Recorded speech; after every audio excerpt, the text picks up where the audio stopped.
ఒక మాట లాస్ట్ మాట చెప్పి నీకు మరి ముగించుకుందాం. ఒక తల్లి పుట్టినరోజు ఉన్నప్పుడు ఒక గిఫ్ట్ ఇస్తున్నది. ఎవ్వరు ప్రపంచంలో ఎవ్వరు ఇవ్వని గిఫ్ట్, ఆ ఎవరు ఇవ్వని గిఫ్ట్ నేను ఇస్తా. నీ పుట్టినరోజు, అమ్మ ఈసారి నా పుట్టినరోజు జరిగింది కదా, నువ్వు ఒక్క గిఫ్ట్ కూడా ఇవ్వలేదు. నువ్వు ఇన్ని పుట్టినరోజులయ్యి, నాకు ఇంత వయసు వచ్చింది, నాకు ఇన్ని రోజులు అయిపోయింది, ఇన్ని రోజులు నేను పుట్టినరోజు జరుపుకుంటే ఏనాడన్నా చిన్న గిఫ్ట్ అయినా ఇచ్చినవా అంటే ఆ తల్లి ఉందంట, నేను ఇవ్వలేకపోయిన కొడుక, కానీ వచ్చే సంవత్సరము నీకు పెద్ద గిఫ్ట్, ఆ గిఫ్ట్ కూడా ప్రపంచంలో ఎవరు ఇవ్వని గిఫ్ట్ నేను ఇస్తా, ఈ దేశంలో ఎవరు ఇవ్వని గిఫ్ట్ నేను ఇస్తా, ఏ కుటుంబాల్లో ఇవ్వని గిఫ్ట్ నేను ఇస్తా అన్నదంట.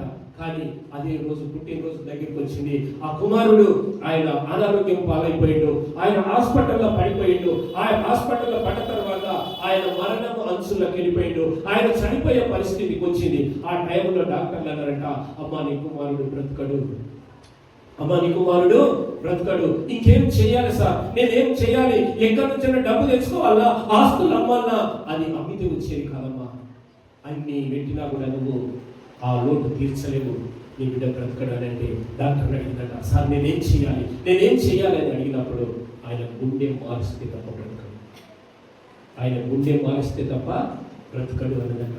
వెంటనే తల్లి అన్నదంట, రేపు ఒకే ఒక్క మాట ఏడుస్తూ డాక్టర్ల దగ్గర నిలబడి,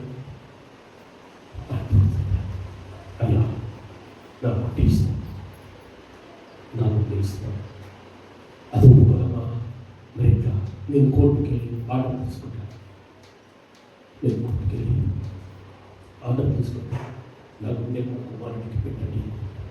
హల్లెలూయా. వెంటనే టకటక కోర్టు ఆర్డర్ ఇచ్చింది, ఆ గుండెని తీసుకుని వచ్చారు, ఆ బాబుకు గుండె అమర్చింది. తల్లి చనిపోతూ ఒక లిపాప, ఒక పేపర్, మనం ఇచ్చేటువంటి గిఫ్ట్ ఏదైతే ఉందో ఆ గిఫ్ట్ కార్డులో ఒక ఉత్తరం పెట్టిందంట.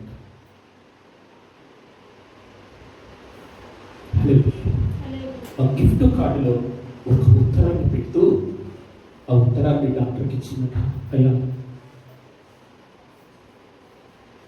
నేను చనిపోతున్నా కదా, రేపు నా కొడుకు ఇది పెద్ద గిఫ్ట్, ఈ గిఫ్ట్ను నా కొడుకుకి ఇచ్చి నా కొడుకు కళ్ళు తెరిచే వరకు ఈ గిఫ్ట్ను చూపి అన్నదట. హల్లెలూయా. ఈ రోజుల్లో బిడ్డలను సక్రమంగా చూడలేని వాళ్ళు, పిల్లలను సక్రమంగా పెంచలేని వాళ్ళు, పిల్లలను సరిగా చూడనటువంటి వాళ్ళు, పిల్లలను సరిగా పెంచినటువంటి వాళ్ళు ఎందరో ఉంటారు.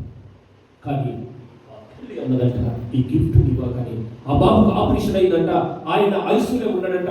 ఐసీలో పండుకొని ఉన్నప్పుడు ఆపరేషన్ అయిపోయింది, గుండెను అమర్చారు, లేపి ఆ గుండె మార్చిన తర్వాత ఆ బిడ్డ కోమాల నుంచి బయటకు వచ్చిన తర్వాత ఆ లెటర్ చేతికి అందించారంట. అప్పుడు అనుకున్నాడంట ఆ కుమారుడు, అయ్యో మా అమ్మ ఇంత ఎన్ని డబ్బులు పెట్టిందో, అయ్యో ఇంట్లో నా మా అమ్మ ఏమి ఇచ్చిందో, ఇల్లు బంగారం ఉందో, ఎండి ఉందో, ఏముందో అని ఎత్తుకడం మొదలు పెట్టిండు. కానీ ఆ ఉత్తరాన్ని చూస్తున్నప్పుడు అనుకున్నాడంట, ఏదో రాసి ఉంటుంది మా అమ్మ, ఇది ఐసీ కదా, లోపలికి రానియరు కదా, నేను ఏదో రాసి ఉంటుందేమని ఆ లెటర్ ను చింపుతూ ఆ లెటర్ మీద రాసిందట, అయ్యా నేను ఇంకా నీకు ఇచ్చే గిఫ్ట్ ఇది ఒకటేరా, నేను ఇంకేమి ఇవ్వలేను, ఈ గిఫ్ట్ ఒకటే, నీకు నేనేమి ఇవ్వలేను అని రాస్తూ, ఈరోజు నువ్వు హ్యాపీ బర్త్డే చేసుకోబిడ్డా, హ్యాపీ బర్త్డేగా, ఇది లాస్ట్ గిఫ్ట్, ప్రపంచంలో ఎవరు ఇవ్వలేని గిఫ్ట్ నేను ఇస్తున్నాను, దేశాల్లో ఎవరు ఇవ్వలేని గిఫ్ట్ నేను ఇస్తున్నాను రాసిందట.